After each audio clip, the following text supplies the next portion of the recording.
Para personas inquietas, Capital Radio. El remate, con Miguel Ángel González Suárez.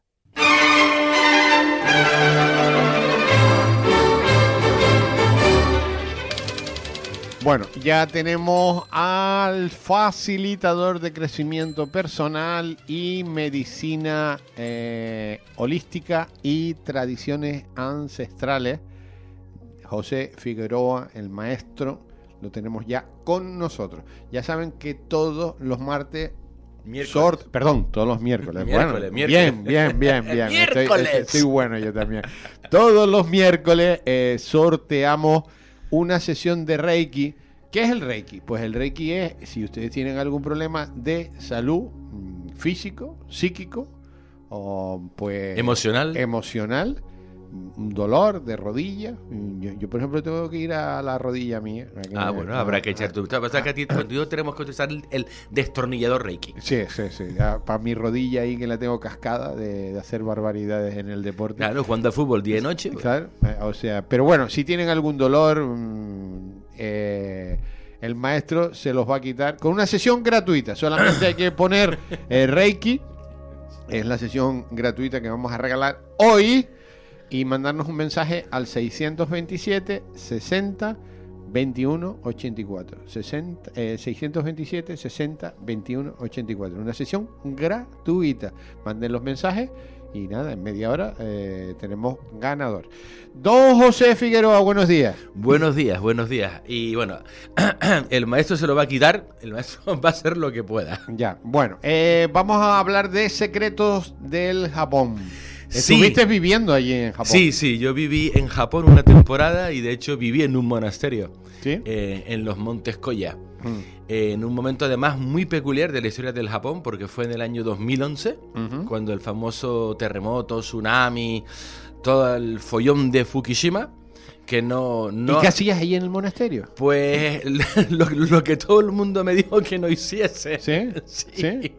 Sí, porque yo estaba llevando a cabo una investigación y entonces la mejor manera es ir a los sitios. Ya. Y además quedarte, Ya. obviamente, ¿no? O sea, si entras como un turista y te vas, pues la verdad es que te vas a enterar de poco. Ya. Y entonces, de hecho, estuve viviendo allí una temporada. ¿Y cómo es la vida en un monasterio? Pues en un monasterio japonés... ¿Japonés? Es muy interesante porque, por ejemplo, había un chavalín por ahí de 5 añitos corriendo por los jardines y era el nieto del abad, porque ellos tienen familia. Ya. Era el nieto del abad que estaba cuidando del niño porque su hija estaba estudiando en Barcelona. Fíjate tú, qué Fíjate curioso. tú, yo me quedé flipado. Por eso en cuanto le dije que era español, Hispani, ven. Sí. ¿Por qué? Pues su hija, que vive en Barcelona, que trabaja allí, pues está encantada con España. Y entonces el abuelete, que es abad de un monasterio chingón en los Montes Koya, fíjate tú. ¿Cuánta gente había en el monasterio? En ese momento, los monjes y yo. Punto. Porque es un sitio donde se puede quedar gente una temporada, depende, unos días, semanas, es que depende. Yo soy budista. Soy además el peor budista del mundo. Y entre otras cosas más, yo de hecho practico varias religiones. Pero bueno, soy budista. Y entonces, digamos que, bueno, llegué a un acuerdo. Y entonces yo meditaba con ellos, estaba todo el día. ¿Y ahí había hombres y mujeres? Te explico. Hombres. Y había también una mujer que se estaba formando para convertirse en sacerdote Shingon. Y adivina qué. Era de Madrid. Ajá. Fíjate tú. Y llevaba yendo al Monte Koya como 15 años. Porque los sacerdotes esos tienen familia. Sí. Pero no vive allí la familia. Creo... a ver, en el caso del abuelete no tengo muy claro dónde estaba la abuela, la verdad. Porque tampoco me preocupé, ¿no?, de preguntar. Pero suelen vivir, si no en el mismísimo monasterio, al lado. Vamos, la sociedad, la religión, el mundo japonés es algo completamente fuera de nuestra comprensión. Y por eso estamos, digamos, explicando un poquitito de dónde vienen muchas cosas. Y hoy quería hablar de cosas tremendamente rocambolescas para nosotros, que para ellos, o sea, es parte de su historia, es parte de su creencia, pero no una creencia de que yo creo en esto o creo en lo otro, sino que es su realidad. Entonces la semana pasada hablamos de que en Japón conviven muchas religiones diferentes desde el principio y que la gente con total normalidad practica todas ellas, ¿vale? Y que a raíz de que estas religiones han estado ahí tanto tiempo conviviendo juntas sin ningún problema, luego aparecen las nuevas religiones, que es un fenómeno del Japón, donde se juntan varias religiones en un individuo. Y entonces esa persona, si se ilumina, acaba siendo reconocido como un maestro o una maestra, pues acaba creando una nueva religión. Y no hay conflicto, o sea, no hay, no es que tú, no es que tal, cero, ¿vale? Porque los japoneses, como me imagino que la gente sabe, son gente muy práctica, súper práctica. Algo sirve, lo uso. Y entonces van con esa mentalidad. Para ellos la religión es una manera de mejorarse a sí mismos, de estar en contacto con la naturaleza, de estar en armonía con ellos mismos, de subir su nivel de conciencia, cosas que nosotros ahora, en el siglo XX, siglo XXI, estamos hablando. Te metes en Instagram y pensamiento positivo, tal, recrea tu realidad, tal. Esto para los japoneses es, vamos, o sea, de toda la vida. O sea, para ellos no es nada nuevo. ¿Me entiendes? Es así. Entonces, hay un fenómeno que es el de estas nuevas religiones, que es algo muy único. Son religiones muy mágicas, donde se practica mucho el tema de la sanación, por eso que estamos hablando del Reiki. El Reiki viene de alguna parte. Y viene de este contexto, de gente iluminada, gente muy potente, que han trascendido una serie de cosas, se han iluminado, son portadores de un gran poder espiritual, porque para ellos el poder es espiritual. O sea, no olvídate de nada más. Lo que a ellos les interesa es el crecimiento personal. Esta gente de la que estamos hablando. Y entonces es normal que en estas religiones pues estén utilizando las manos para sanar y los cánticos y todo este tipo de cosas. Y hablamos en el pasado programa de una religión muy concreta que, digamos, es muy famosa por una serie de razones. Esta religión se llama el Shugendo. Los practicantes son los Yamabushi.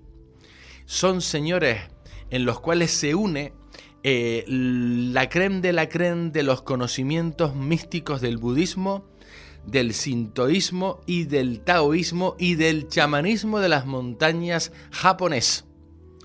Son gente que ya desde el principio de los tiempos acapararon mucha atención.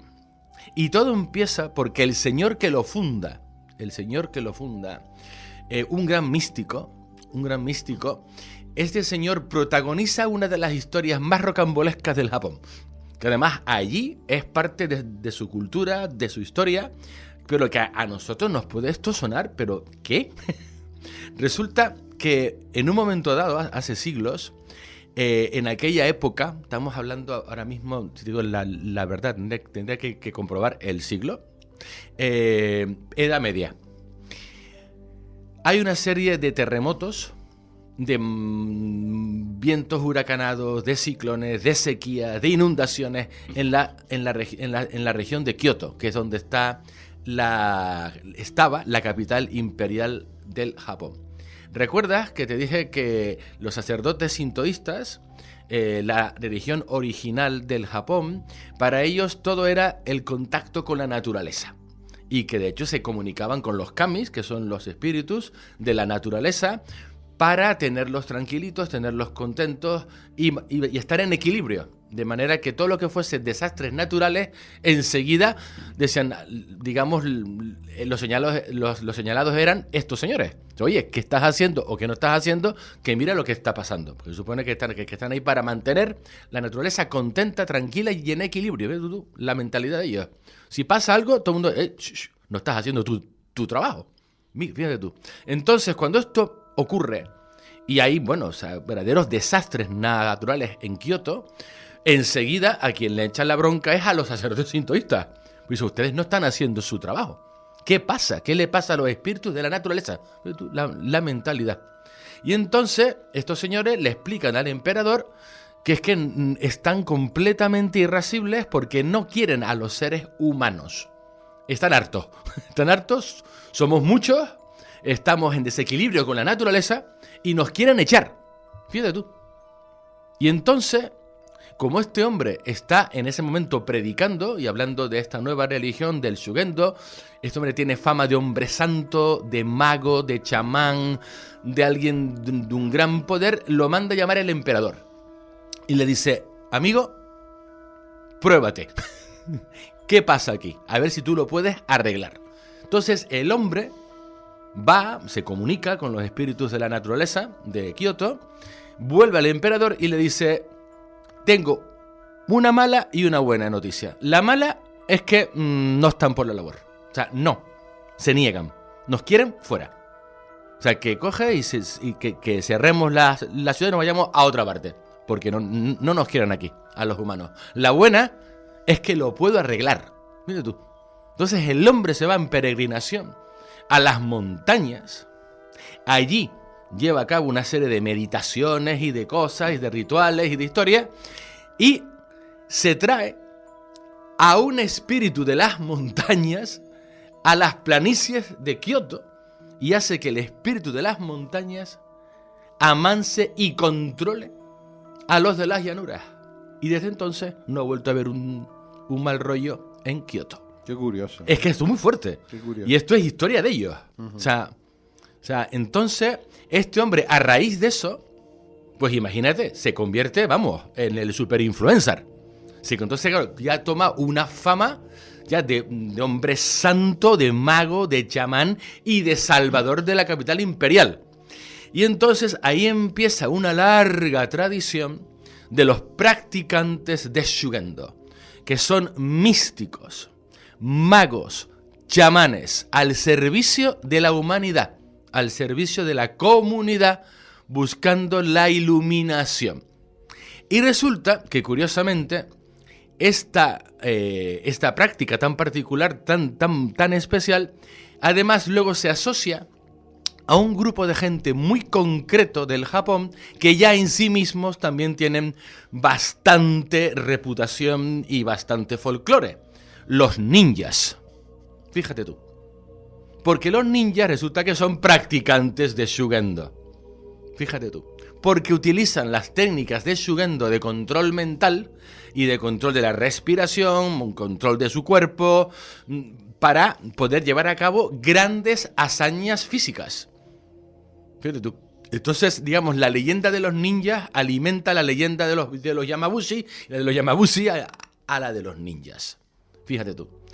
Y de esta gente tan particular, con esta historia tan rocambolesca, resulta que son el eslabón perdido. ¿Qué quiero decir con esto? Cuando estas personas están en pleno apogeo en el Japón, estamos hablando de miles y miles de Yamabushi, casados, con hijos, pero que llevan también una vida semimonástica, otros que llevan una vida monástica, gente espiritualmente y conscientemente muy, muy potente, muy preparada, ¿vale?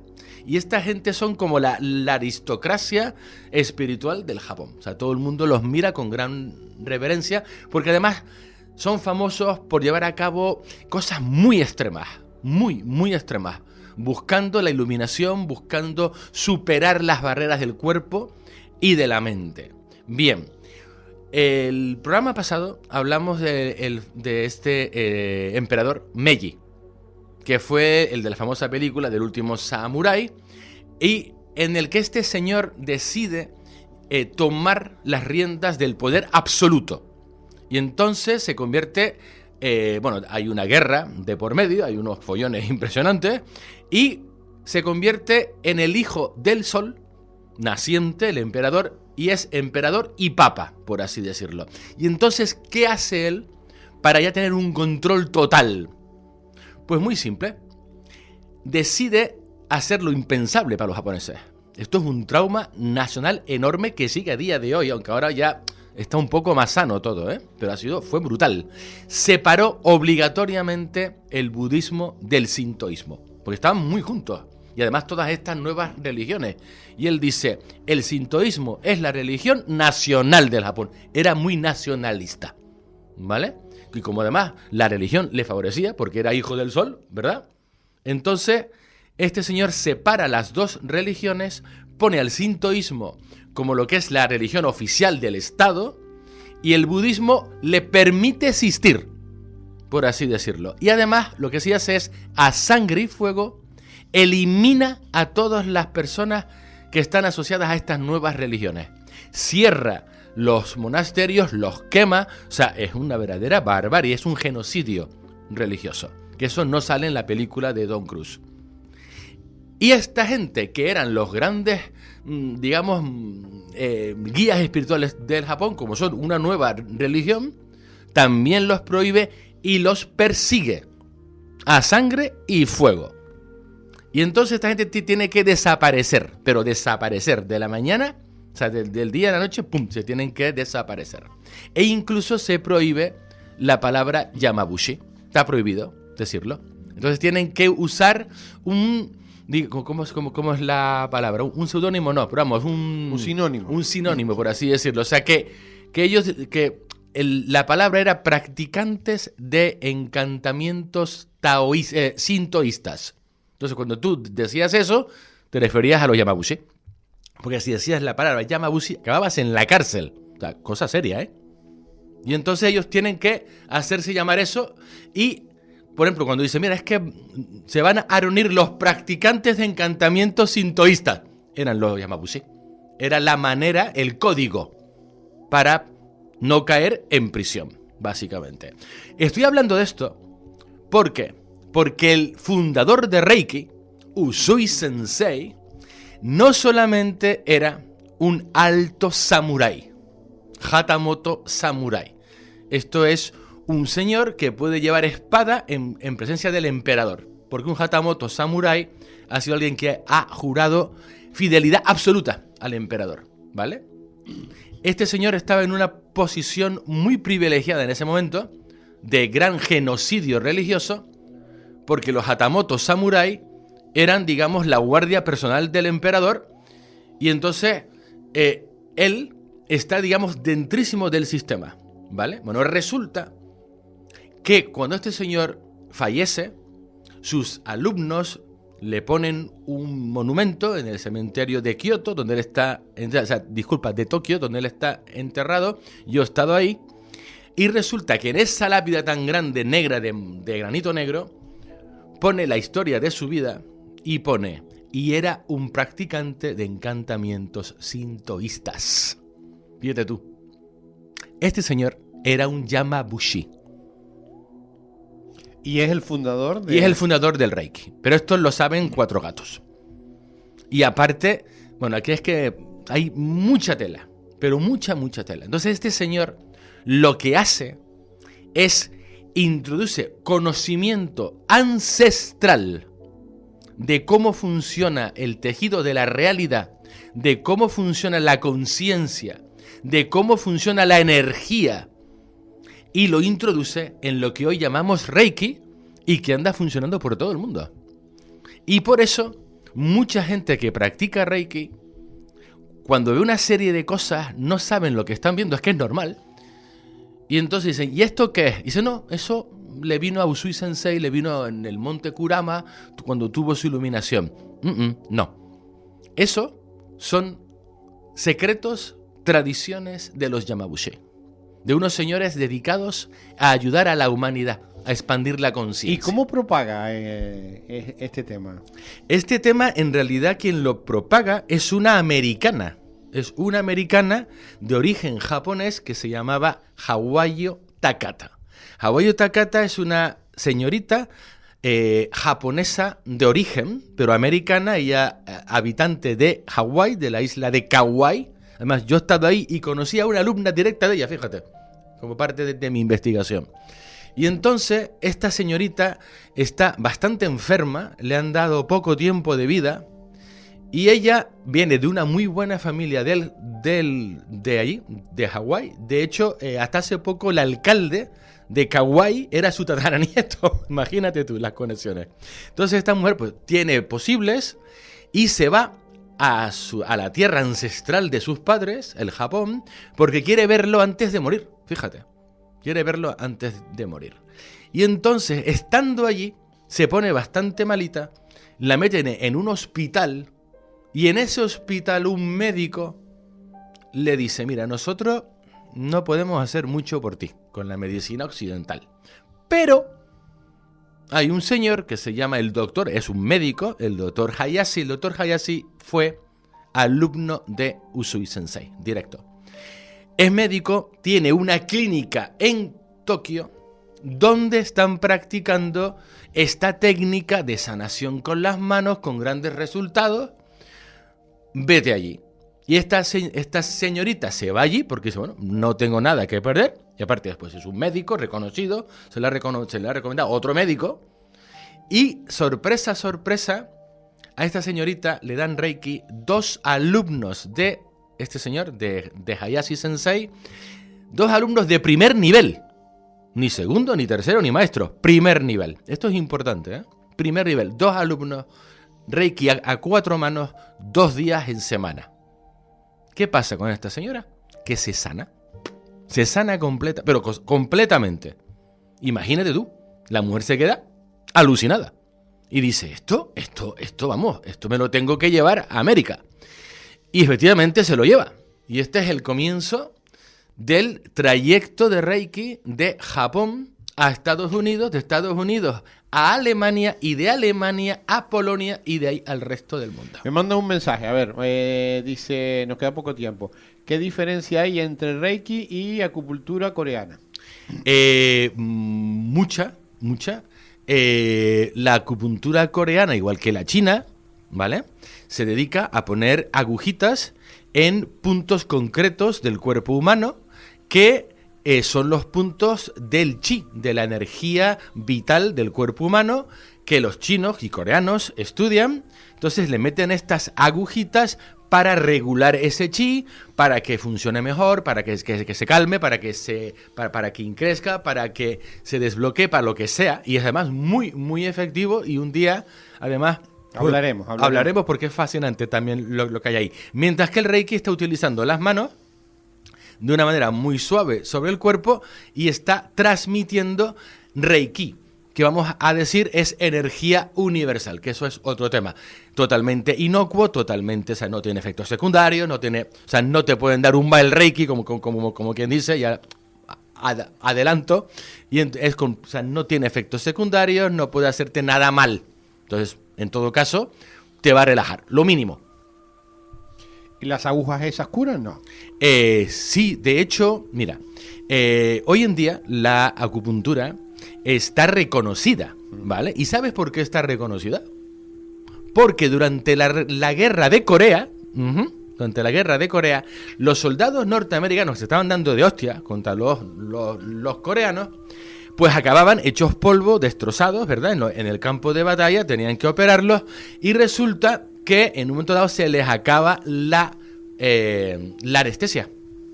Entonces imagínate tú, un chavalote que está abierto en canal porque ha pisado una mina y tú no tienes anestesia. Eso es horrible, ¿verdad?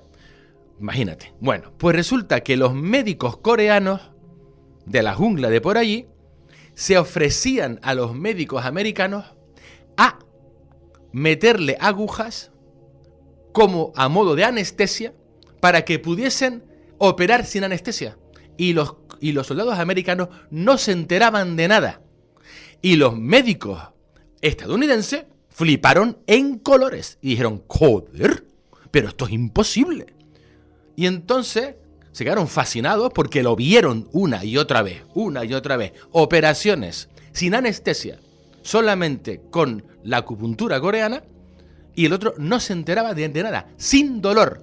Cuando acaba la guerra, estos se vuelven a Estados Unidos, replican lo que hicieron los médicos coreanos en el campo de batalla, por lo tanto, demuestran que esto funciona y por eso hoy la acupuntura es parte de nuestra vida diaria, porque fue reconocida por médicos estadounidenses en el campo de batalla y luego reproducido en laboratorios en las universidades americanas. ¿Hay diferencia entre la china y la coreana? No, No, la bandera. la bandera nada más. Pero que no hay... A ver, me imagino que habrá algún tipo de... A saber... ¿Por qué se giran las agujas cuando...?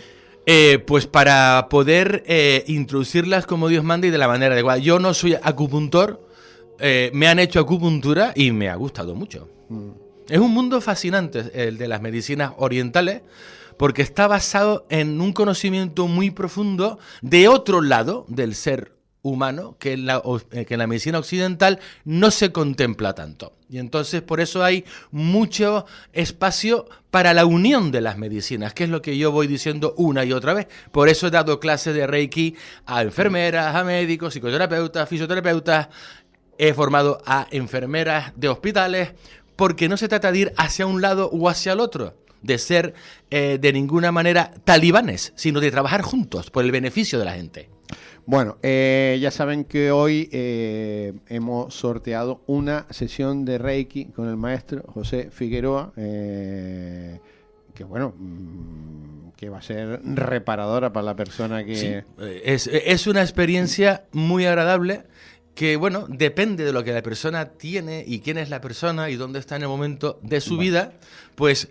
se mueve de una manera o de otra, siempre interesante. Bueno, entre los mensajes que nos han enviado, hemos hecho ya el sorteo aquí electrónicamente en el ordenador.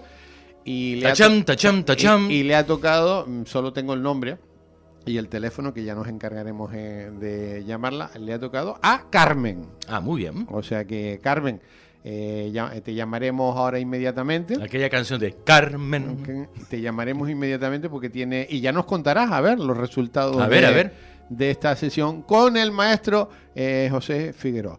Querido amigo, que tengas una excelente semana. Lo mismo para usted y gracias por tenerme Hay que aquí. decir que hay conferencia, ¿no? Ahí es verdad, conferencia mañana a las 7 de la tarde en Atlantaria. A las 7 de la tarde. En la calle del Camello, enfrente de los bomberos. Enfrente de los bomberos o enfrente de la Seguridad Social. Exacto. En Tomecano. Para que en Tomecano. Enfrente. La calle del Camello es una callecita así peatonal que se mete por ahí por en detrás. el edificio que está enfrente pone allí Atlantaria. Exactamente. ¿Conferencia de qué trata? De los misterios del Japón, las tradiciones ancestrales y cosas muy, muy divertidas. Vale, mañana nos vemos allí. El remate con Miguel Ángel González Suárez. Capital Radio.